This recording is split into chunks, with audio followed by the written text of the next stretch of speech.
तव कथामृतं तप्तजीवनं कविभिरीडितं कल्मषापहं श्रवणमङ्गलं श्रीमदाततं भुवि गृह्णन्ति जे भूरिदा जना। नमस्कार। अमृतबाणी चैनेले आपनादेर सकलके स्वागत। श्री श्री ठाकुर मा और स्वामीजीर रातुल चरणे शतकोटी प्रणाम जानिए शुरू करछि आमादेर आजकेर पाठ। 1884 जुलाई प्रथम परिच्छेद। बलराम मंदिरे रथेर पुनर्यात्राय भक्त संगे। ठाकुर श्री रामकृष्ण बलरामेर बैठकखानाय भक्तेर मजलिस करिया बसिया आछेन। आनंदमय मूर्ति भक्तदेर सहित कथा कहितेछेन।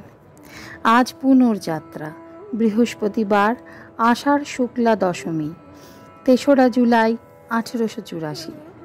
श्रीजुक्त बलरामेर बाटीते श्री श्री जगन्नाथेर सेवा आछे। एकखानी छोट रथও आछे। ताई तिनि ठाकुरके पुनर्यात्रा उपलक्षे निमंत्रण करियाछेन। এই ছোট রথখানি বারবাটির দোতলার চক মিলান বারান্দায় টানা হইবে। গত 25শে জুন বুধবারে শ্রী শ্রী রথযাত্রার দিন ঠাকুর শ্রীযুক্ত ঈশান মুখোপাধ্যায়ের ঠনঠনিয়ার বাড়িতে আসিয়া নিমন্ত্রণ গ্রহণ করিয়াছিলেন। সেই দিনই বৈকালে কলেজ স্ট্রিটে ভূধরের বাটিতে পণ্ডিত শশধরের সহিত প্রথম সাক্ষাৎ হয়। 3 দিন হইল গত সোমবারে শশধর তাহাকে দক্ষিণেশ্বর কালী মন্দিরে দ্বিতীয়বার দর্শন করিতে গিয়াছিলেন। ঠাকুরের আদেশে বলরাম শশধরকে আজ নিমন্ত্রণ করিয়াছেন। পণ্ডিত হিন্দু ধর্মের ব্যাখ্যা করিয়া লোক শিক্ষা দিতেছেন। তাই কি শ্রী রামকৃষ্ণ তাহার ভিতর শক্তি সঞ্চার করিবার জন্য এত উৎসুক হইয়াছেন। ঠাকুর ভক্তদের সহিত কথা কহিতেছেন। কাছে রাম, মাস্টার, বলরাম, মনমোহন, কয়েকটি ছোকরা ভক্ত, বলরামের পিতা প্রভৃতি বসিয়া আছেন। বলরামের পিতা অতি নিষ্ঠাবান বৈষ্ণব। তিনি প্রায় শ্রী বৃন্দাবন ধামে তাহাদেরই প্রতিষ্ঠিত কুঞ্জে একাকী বাস করেন ও শ্রী শ্রী শ্যামসুন্দর বিগ্রহের সেবার তত্ত্বাবধান করেন। শ্রীবৃন্দাবনে তিনি সমস্ত দিন ঠাকুরের সেবা লইয়া থাকেন। কখনো শ্রী চৈতন্য চরিতামৃতাদি ভক্তি গ্রন্থ পড়েন, কখনো কখনো ভক্তি গ্রন্থ লইয়া তাহার প্রতিলিপি করেন, কখনো বসিয়া বসিয়া নিজে ফুলের মালা গাঁথেন, কখনো বৈষ্ণবদের নিমন্ত্রণ করিয়া সেবা করেন। ঠাকুরকে দর্শন করাইবার জন্য বলরাম তাহাকে পত্রের উপর পত্র লিখিয়া কলকাতায় আনিয়াছেন। সব ধর্মেই সাম্প্রদায়িক ভাব, বিশেষত বৈষ্ণব দিবগের মধ্যে ভিন্ন মতের লোক পরস্পর বিরোধ করে, সমন্বয় করিতে জানে না, এই কথা ঠাকুর ভক্তদের বলিতেছেন। বলরামের পিতার প্রতি সর্বধর্ম সমন্বয় উপদেশ।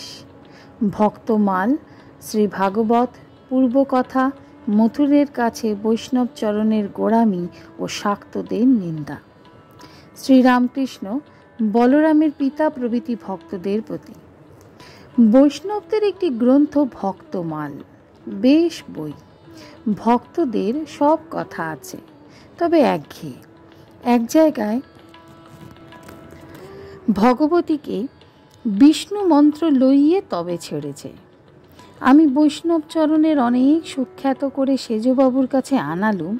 সেজবাবু খুব যত্ন খাতির করলে, রূপার বাসন বার করে জল খাওয়ানো পর্যন্ত।